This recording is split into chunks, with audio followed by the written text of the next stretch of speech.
In the 2nd century BCE, the Greek poet Antipater of Sidon first articulated the list famously known as the 7 Wonders of the World. Though the Leshan Giant Buddha had yet to be carved, no doubt Antipater would have lumped this remarkable statue among the world's greatest wonders had it existed in his day.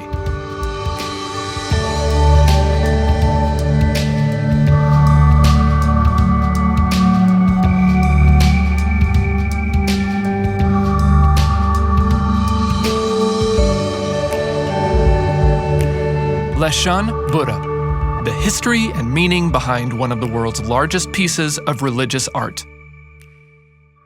Being one of the most famous Buddhist statues in the world, by far the largest pre-modern statue of any kind, and the largest stone-carved Buddha statue in the world, millions of visitors make a pilgrimage to the Chinese Sichuan province each year to see this statue, pay their respects, burn incense, and seek good luck in the coming year. Construction on the statue took 90 years and happened in 3 stages. The Mahayana Buddhist monk Tong began work on the statue in 713 CE, carving it into the side of Mount Lingun to calm the deadly turbulent waters which flowed off the Tibetan plateau. The current, created by the merging of 3 rivers, caused a large whirlpool which consistently sank boats that passed through that portion of the waterway. By carving this enormous Buddha, Tong was seeking to provoke a miracle, and as we shall see, he actually did. When funding for the project appeared to be at risk, Tong gouged out his own eyes as a means of showing the importance of the project and his personal dedication to its completion. But by the time he had passed away, the statue was only halfway completed. For a number of years after his death, the project stalled. However, once more funding was secured, 2 of his disciples continued to work on the statue. Eventually, a general of the Tong dynasty funded the completion of the statue, and in 803 CE, it was finished. A common misconception among non-Buddhists is that all Buddha statues are of the same person, that is, Sakyamuni, or Siddhartha Gautama, the 6th century BCE Indian founder of the Buddhist tradition. Indeed, it's common for Westerners to assume that the popular image of the very fat, laughing Buddha is Siddhartha, when it's actually a 10th century CE Chinese monk named Budai. The fact is, there are many Buddhas in Buddhism, and not all statues of a Buddha represent Sakyamuni, the founder of Buddhism. So who is the Leshan Giant Buddha statue a representation of? The Da Fo, which is Chinese for Big Buddha, is actually a depiction of a being known as Buddha Maitraya, a central figure in Mahayana Buddhism, but also the only bodhisattva accepted by all of the various Buddhist traditions. Maitreya is believed to have 2 forms. His current one is that of a bodhisattva, a Buddha-to-be, as they are sometimes called. Bodhisattvas postpone nirvana in order to help others achieve enlightenment. Maitreya's second form is as a future Manushi Buddha, or one who will descend to earth in a human form to teach the true Dharma when it has been lost, forgotten, or needs rediscovering. Buddha Maitreya is expected to come to the earth 4,500 to 5,000 years after the death of Siddhartha Gautama, who is believed to have died in 483 BCE. Maitreya currently dwells in the Tusita heaven, where all bodhisattvas dwell prior to their attainment of nirvana.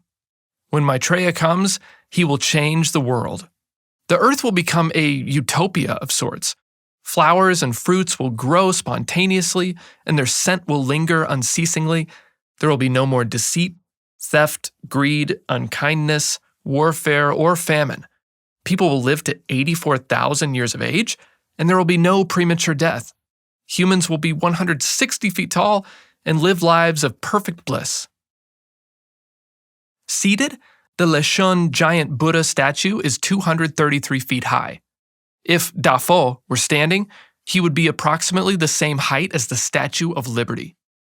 Remarkably, the statue's carvers included within the statue's hair neck, chest, and behind his ears an intricate drainage system specifically designed to reduce erosion of the sandstone from which the statue was carved. While the statue originally had a 13-story wooden pavilion that protected it from the weather and sunlight, that pavilion was destroyed early in the 17th century. Like any Buddhist statue, this one has some important symbols incorporated into it. For example, Buddhas are traditionally depicted sitting in lotus position with their legs crossed, though sometimes standing or reclining. So why is Maitreya in this massive statue seated like a Westerner? His posture is intentional. It symbolizes that he is enthroned in heaven, awaiting his time to come to earth to save the world and Buddhism from complete destruction. The only part of the statue that was not carved out of stone are its ears. These were fashioned out of wood, then covered with a sandstone clay, and then attached to the head of the statue. A common symbol in both Buddhism and Jainism is large ears, or elongated earlobes. These represent spiritual wisdom and enlightenment. As with many Hindu, Buddhist, and Jain depictions of gods or enlightened beings, Buddha Maitreya here is depicted with a tilak, bindi, or third eye on his forehead, a representation of his spiritual status, protection from evil, and heightened wisdom. The subtle stupa-shaped ushnisha, or crown of hair on Buddha Maitreya, is also a standard Buddhist symbol of enlightenment or spiritual power. Thus, each of the major symbols incorporated into the design of this remarkable piece of religious art declare the same idea, that Buddha Maitreya is a possessor of the true Dharma, and is the being that all of those living in the last days will need to follow if they wish to dwell in bliss here and achieve nirvana after this life. Tong built this massive statue as a means of petitioning the gods for safe travel through the convergence of the three most dangerous rivers in southwestern China. During the construction of the statue, the rock that was carved away from the face of the mountain was thrown into the river below. Consequently, that debris changed the currents of the waters, making them much less turbulent and therefore safer for ships traversing the river.